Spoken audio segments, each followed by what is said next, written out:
ravie de te retrouver pour ce nouvel épisode et aujourd'hui on va parler de passion ou plutôt d'arrêter de se mettre la pression pour trouver sa passion. Alors quand on cherche sa raison d'être, le but de sa vie et de pouvoir l'incarner en fait dans sa nouvelle carrière, on entend souvent ce conseil, cette suggestion, cherche ta passion, t'as qu'à suivre ta passion. Ce n'est pas une bonne suggestion et on va comprendre pourquoi tout de suite. Tout d'abord, on va partir de la définition. Moi, j'aime bien partir du sens des mots parce que ça nous donne un certain éclairage et surtout, ça nous permet de nous ancrer aussi dans une certaine réalité et d'avoir un regard sur la signification d'un mot. Alors, moi, je suis allée voir le Larousse et dans le Larousse, en fait, on nous dit que la passion, c'est un état affectif intense et irraisonné qui domine quelqu'un. En fait, ce qui se passe, c'est que dans les différentes définitions que l'on peut avoir autour du mot passion, il y a vraiment ce sentiment d'intensité, d'adoration. C'est vraiment quelque chose de très fort. Mais la passion, elle est également connue pour être éphémère. Et par conséquent, ça ne dure pas dans le temps puisque c'est éphémère et donc l'enthousiasme à un moment donné retombe. Donc la passion qui est très liée à nos émotions, qui par nature change, tu peux comprendre que finalement suivre sa passion, c'est pas une si bonne idée que ça. Construire quelque chose sur la base d'une passion, par définition, n'est donc pas pérenne et stable.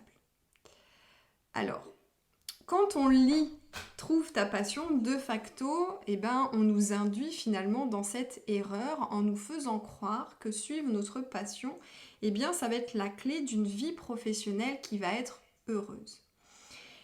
Et le souci, c'est que si on se laisse entraîner dans ce truc-là, en disant il faut absolument que je trouve ma passion, c'est comme ça que je vais trouver ma voie professionnelle, c'est comme ça que je vais trouver ce nouveau projet professionnel qui me correspond à 100%,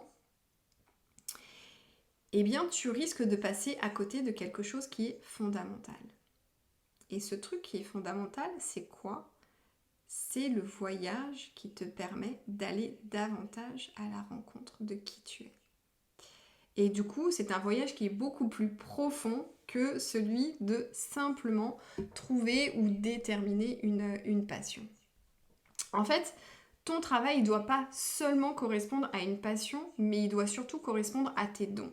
Et souvent, je parle du concept de la carrière authentique. C'est-à-dire qu'il faut vraiment que dans ce futur projet professionnel, dans cette entreprise que tu as envie de créer, qui va te correspondre à 100%, c'est vraiment une entreprise dans laquelle tu vas pouvoir être pleinement toi. C'est-à-dire que tu vas pouvoir pleinement utiliser tes talents innés, tes dons, et être en capacité d'exprimer pleinement qui tu es. La passion, elle, ne garantit aucunement le succès ou la réussite professionnelle. Exemple, moi j'aime cuisiner et je passe effectivement beaucoup de temps en cuisine. J'aime tester, j'aime expérimenter, j'aime inventer mes propres recettes, mais pour autant, j'ai pas décidé de créer un blog sur la cuisine et l'alimentation par exemple. Au même titre que si tu es fan de shopping par exemple, ta raison d'être ne se trouve pas nécessairement dans la mode. Les mordus de lecture ne sont pas tous des écrivains ou des écrivaines et ils ne travaillent pas non plus dans les bibliothèques où ils n'ont pas tous créé des librairies. Les fans de football, même chose, ils ne sont pas tous devenus des footballeurs professionnels. D'ailleurs, en fait, on est souvent bloqué par cette question de la passion parce que justement, on n'a pas conscience de notre propre potentialité à travers notamment de nos dons innés. Donc encore une fois, on est notamment plus tourné vers l'extérieur plutôt que d'être tourné à l'intérieur. Trouver une passion, c'est un sujet qui m'anime profondément, ça peut être une activité, ça peut être un sport, ça peut être un loisir. Donc encore une fois, on a le regard qui est tourné vers l'extérieur. Alors qu'un don inné, c'est vraiment quelque chose que tu vas trouver à l'intérieur de toi et ça va être surtout dans l'observation de toi et des résultats que tu peux obtenir par le biais d'un processus. Donc si tu veux aller plus loin, notamment sur cette question du don et notamment sur cette fameuse zone de génie et notamment le concept du flow, je t'invite à aller écouter le podcast de la semaine dernière. En revanche, si tu fais partie des rares personnes qui ont déjà leur passion, eh bien demande-toi si tu peux faire matcher ta passion actuellement avec tes dons, avec ce qui fait de toi cette personne singulière. Si c'est le cas, c'est formidable. Si aujourd'hui tu as conscience de tes dons innés, de ta zone de génie, et que en plus tu es passionné par un sujet, par une activité, par un sport, enfin bref, par quelque chose, eh bien alors tu es en bonne voie pour découvrir ta raison d'être. Et encore une fois, il faut vraiment que cette passion, elle matche avec tes dons innés. C'est vraiment, combiner ces deux facteurs. La passion seule ne suffit pas. Elle ne suffira pas pour te créer vraiment une entreprise dans laquelle eh bien, tu vas pouvoir t'épanouir à 100%. C'est pourquoi je mets vraiment l'accent en fait sur le fait d'identifier le but de notre vie. Pourquoi ? Parce que la passion, elle peut être forte. Ça peut être un formidable carburant pour te mettre en action, pour pouvoir t'aider à te lever le matin pour faire ce que tu as à faire. Mais le but de notre vie, c'est vraiment notre contribution, c'est l'impact que l'on peut avoir dans la vie des autres. Et c'est donc un objectif qui est à long terme, qui peut même se transformer en héritage, tu peux même transmettre ce truc-là. Donc, et c'est vraiment ce qui donne du sens à notre vie, c'est ce qui nous permet de laisser une trace sur Terre, encore une fois, si tel est ton désir. Donc, notre raison d'être, ce fameux but dans notre vie, ce qui nous permet de donner du sens dans notre vie, à mon sens, il est intimement lié à notre histoire personnelle et notamment à notre plus grand challenge émotionnel. En fait, ça a laissé une telle trace indélébile à l'intérieur de nous, même au niveau subconscient, parce qu'on a été en capacité de mettre en place un système, une structure qui nous a permis de résoudre une problématique, un problème ou quelque chose de plus traumatique. Donc c'est vraiment quelque chose qui est extrêmement fort.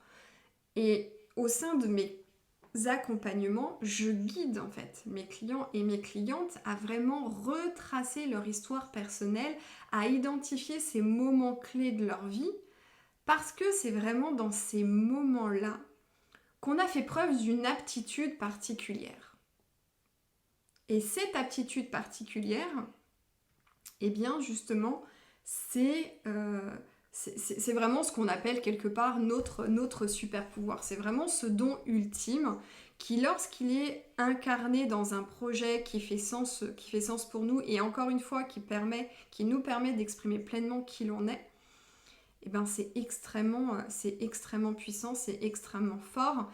Et à mon sens, pour moi, ce truc-là, il est encore plus fort que la passion qui, comme je te l'ai dit tout à l'heure, est plutôt quelque chose qui peut être éphémère.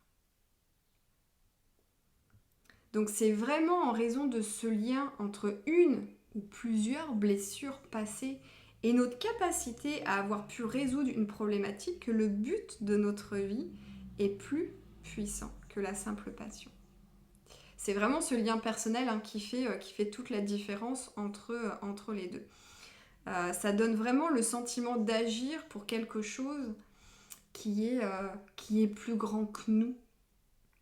Qui est plus grand que nous, mais qui n'est pas si éloigné de nous, qui n'est pas éloigné de notre histoire, qui à l'intérieur, en fait, trouve une résonance. Parce qu'on peut parfaitement dédier notre vie à une cause, à une ONG par exemple, à une association, où vraiment ça nous procure ce sentiment d'agir, d'être une contribution. Mais s'il y a ce lien d'absence avec notre propre histoire, avec notre propre blessure, c'est vraiment cette blessure qu'on a transcendée, eh bien à un moment donné, on peut aussi avoir l'impression d'agir par obligation et non à partir d'élan de notre cœur. Donc si on peut conclure, suivre une passion ou porter toute notre attention sur le fait de trouver une passion, eh bien ça peut justement nous dévier de ce qui est vraiment important pour nous à savoir la découverte de qui nous sommes, profondément, et du but de notre vie, de vraiment notre raison d'être.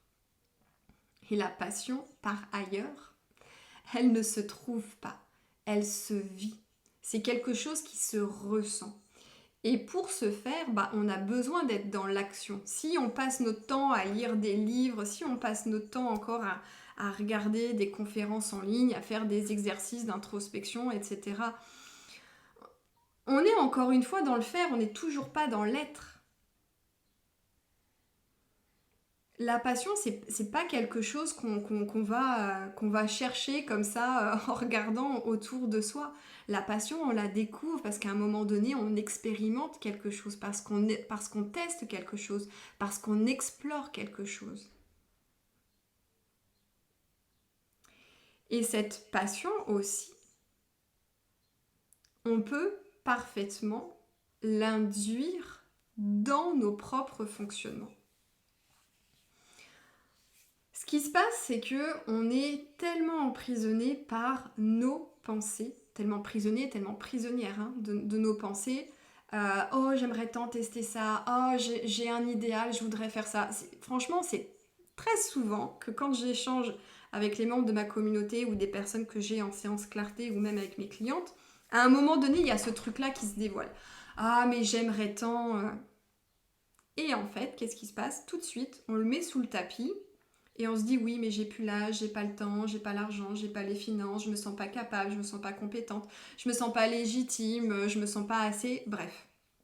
Et du coup, on va mettre ça au placard et on se dit ce truc-là, c'est pas fait pour moi, ce n'est pas possible. Donc encore une fois, on se perd littéralement dans nos pensées au lieu de descendre dans le corps et d'aller se dire ok, qu'est-ce qui vibre à l'intérieur de moi? Là, il y a un truc qui m'appelle, comment ça vibre? Est-ce que ça vibre positivement? Est-ce que ça vibre de façon négative? Et la passion, c'est ça aussi.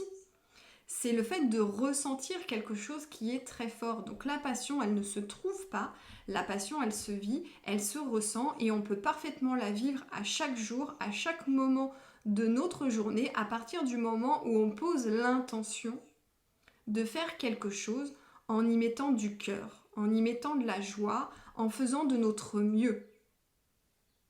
Et la passion, elle peut donc être induite et tu comprends du coup pourquoi chercher sa passion lorsque l'on cherche sa mission de vie, sa raison d'être, du coup n'a aucun sens.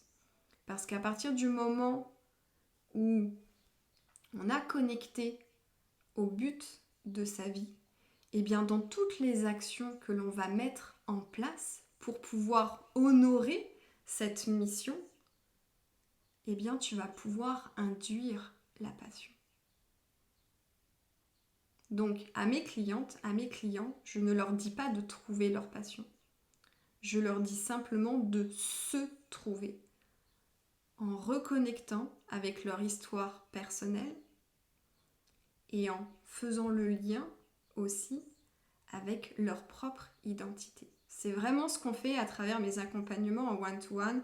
Et si aujourd'hui tu te sens vraiment prête à aller justement découvrir le but de ta vie, à vraiment reconnecter à ce qui fait de toi cette personne singulière, à pourquoi tu es faite, eh bien, je t'invite à réserver un temps d'échange avec moi pour qu'on puisse comprendre où est-ce que tu en es aujourd'hui, quels sont les blocages, quelle est la problématique que tu rencontres et qui fait qu'aujourd'hui, eh bien, tu n'arrives pas à avancer. Dans notre échange, je t'apporterai un maximum de clarté pour que tu puisses vraiment identifier les actions à poser pour pouvoir avancer vers ton objectif.